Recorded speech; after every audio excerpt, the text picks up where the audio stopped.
What's up guys, it's your favorite Kiwi coach. Welcome back to another video. In this video, we're going to be doing another client before and after video. So without further ado, let's go do this thing.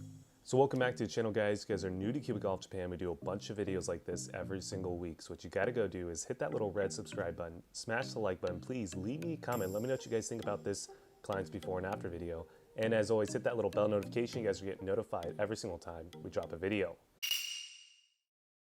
So in this particular video, we're going to be taking a look at a client from the Tsukuba lessons. If you guys don't know about our Tsukuba lessons, they're outdoors and of course they're in Tsukuba. So this particular client was struggling with an early release, and he actually brought up a really interesting fact about kind of what he thought he had to do with the release, which I found really interesting, which then in turn I believe caused him to early release. So let's go take a look at the before swing. So as he starts to swing down, you can see really quite clearly that right around this kind of position 6 area, we can see the hands are pretty far behind the right thigh.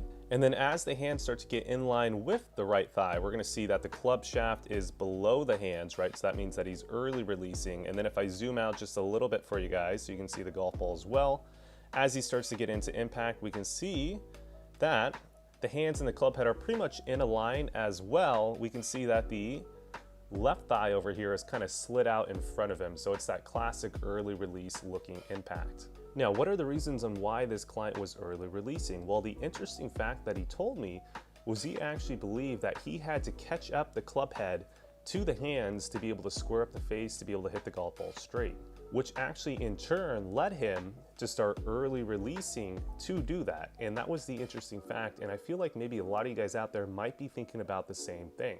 So what we had to do with this client was we actually had to learn to hold on to radial deviation or not early release, as well as this client had to learn from position 5 to position 6, the hand path had to have much more of a pulling feeling while holding on to radial deviation, as opposed to before, he almost felt like the hands were kind of going downwards as he tried to catch up the club. And once this client was able to get that feeling, he was quite easily able to start getting rid of this early release, which you're gonna see here in the after swing in a sec. So let's go take a look at the after swing.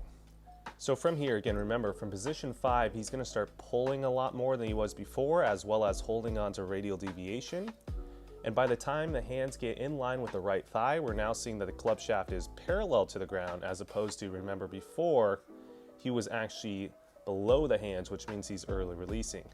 And then as we kind of zoom out with this after picture as well, so we can see the golf ball a little bit, as he starts to get into impact here, we're going to see that now the hands are ahead of the club, so a little bit of handle first. As well, we're seeing that the hips have not slid out in front of him as much as the one before, so he's doing a great job in that category. So what is the drill? What is the feeling that we did to get this client to change his swing this drastically? Well, it was actually really simple. So we did a P5 stop and go drill. Now from position 5, what I did to him was I put an alignment stick behind him, which meant that he had to swing and actually pull the hands in front of him for the club head to actually miss that alignment stick. Now once he got that pulling feeling while maintaining radial deviation, this is actually when he was able to start getting this swing over here to where he's not early releasing and getting a little bit of handle first. So I think the main point for this client was really from position 5 to position 6, the hand path needed to sharpen, it needed to pull in front of him while he maintained that radial deviation.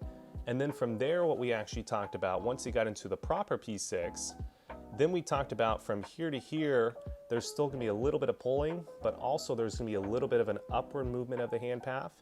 And then from here, we're gonna see that the right hand starts to release, and then he actually starts to kind of push the club head through the golf ball with a little bit of a flipping or reaction right there. So to kind of give that and say to you a little bit easier, from P5, pull to P6. From P6, there's still a little bit of pull, but the hands are now going up a little bit. And then from here, the right hand starts to push as he starts to extend and then churn, churn, churn, churn, churn.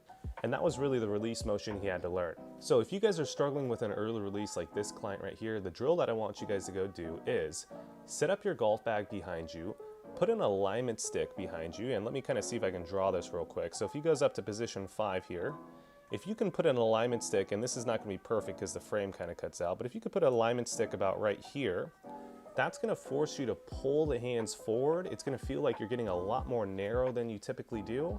And that in turn is actually going to get you the beginnings of getting rid of that early release. So I hope you guys enjoyed this video. If you guys did enjoy this video, what I want you guys to go do is go check out the links down below. There'll be some webinar recordings. If you want to know specific checkpoints that we talk about with our clients in our lessons so they can get these types of changes, those will be the webinar recordings you want to check out. So go hit up the link down below. That'll be for our webinar recordings. You guys can go check out all of them. There's a bunch of great products on there on the store.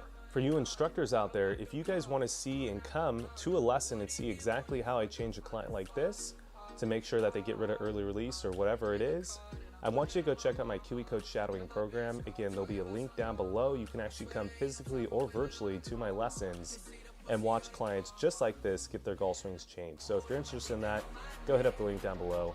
Everyone else, make sure to like, comment, subscribe, share, all that good stuff, and I'll see you guys in the next video.